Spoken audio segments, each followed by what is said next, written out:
தெனாலிராமன் கதைகள் 42. புத்திசாலி திருடன்.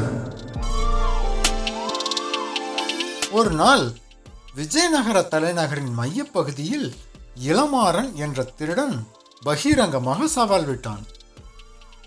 என் பெயர் இளமாறன். அரசரின் வைர மோதிரத்தை நேற்று காலையே நான் திருடிவிட்டேன். அதற்கு பதிலாக அங்கே போலி மோதிரத்தை வைத்து விட்டேன். நேற்று இரவு யாரோ அறகுறை திருடர்கள் நான் வைத்த அந்த போலி மோதிரத்தை திருடிக் கொண்டார்களாம். அவர்களை தேடி அரண்மனை காவலர்கள் அலைந்து கொண்டிருப்பதாக கேள்விப்பட்டேன். முடிந்தால் என்னை பிடித்து பாருங்கள்.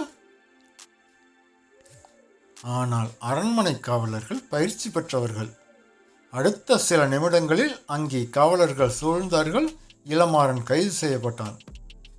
ஆனால் அவன் கைதாகும் முன்பாக தனது நண்பர்களிடம் கஞ்சாடை காட்டினான்.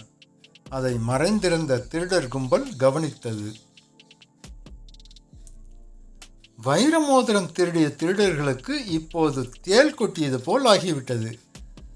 திருடியது போலி என்று வெளியில் சொல்லவும் முடியாது, அந்த மோதிரமும் பயன்படாது. எனவே அவர்கள் இளமாறனிடமிருந்து அசல் மோதிரத்தை மீட்க முடிவு செய்தனர். இளமாறன் தனது நண்பனிடம் கஞ்சாடை காட்டியதை கவனித்த திருடர்கள் அதே நண்பனை பின்தொடர்ந்து அவன் வீட்டிற்கு சென்றார்கள். ஆனால் அன்று இரவு இளமாறன் சிறையிலிருந்து தப்பித்தான். அவனது நண்பன் வீட்டிற்கு வந்தான். அங்கே திருடர்கள் இளமாறனின் நண்பனை கட்டி போட்டு வைத்திருந்தார்கள். இளமாறன் உள்ளே நுழைந்ததும் அவனையும் பிடித்து கொண்டார்கள். திருடர்கள் கும்பல், நீ அந்த அசல் மோதிரத்தை கொடுத்து விடு, நாங்கள் உங்கள் இருவரையும் உயிரோடு விட்டு விடுகிறோம் என்று மிரட்டினார்கள். இளமாறன் உண்மையிலேயே பயந்துதான் போனான். சரி ஐயா, அந்த அசல் மோதிரத்தை நான் தந்து விடுகிறேன். அதற்கு பதிலாக நீங்கள் வைத்திருக்கும் போலி மோதிரத்தை என்னிடம் கொடுத்து விடுங்கள். அதை நான் யாரிடமாவது ஏமாற்றி விற்று பிழைத்துக் கொள்கிறேன் என்றான். ஒருவன் போலி மோதிரத்தை பையிலிருந்து எடுத்தபடியே, சரி, அசல் மோதிரம் எங்கே என்று கேட்டான். அதை ஒரு சிறிய பெட்டிக்குள் போட்டு இந்த வீட்டின் பின்புறம் இருக்கும் கிணற்றில் வைத்திருக்கிறேன் என்றான்.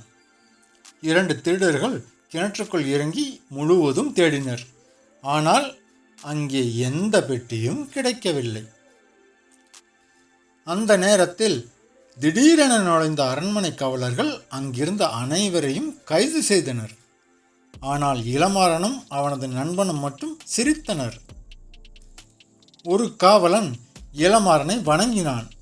இளமாறன் தனது வேடத்தை கலைத்தான். ஆட, நம்ம தெனாலிராமன்! உண்மையில் அரசரின் வைர மோதிரம் திருட்டு போய்விட்டது. ஆனால் அதை நேரடியாக கண்டுபிடிக்க முடியாது. அதை மீட்கவே தெனாலிராமன் இளமாறன் என்ற பெயரில் மாறுவேடம் போட்டு இப்படி ஒரு சூழ்ச்சி செய்திருக்கிறான். திருடர்களுக்கு மிக கடுமையான தண்டனை வழங்கப்பட்டது. தெனாலிராமா, நீ சாதாரண திருடன் இல்லை, புத்திசாலியான திருடன் என்று வழக்கம் போல அரசர் பாராட்டி பரிசளித்தார். நீதி, சில நேரங்களில் திருடனை பிடிப்பதற்கு திருடனாகவே மாற வேண்டும்.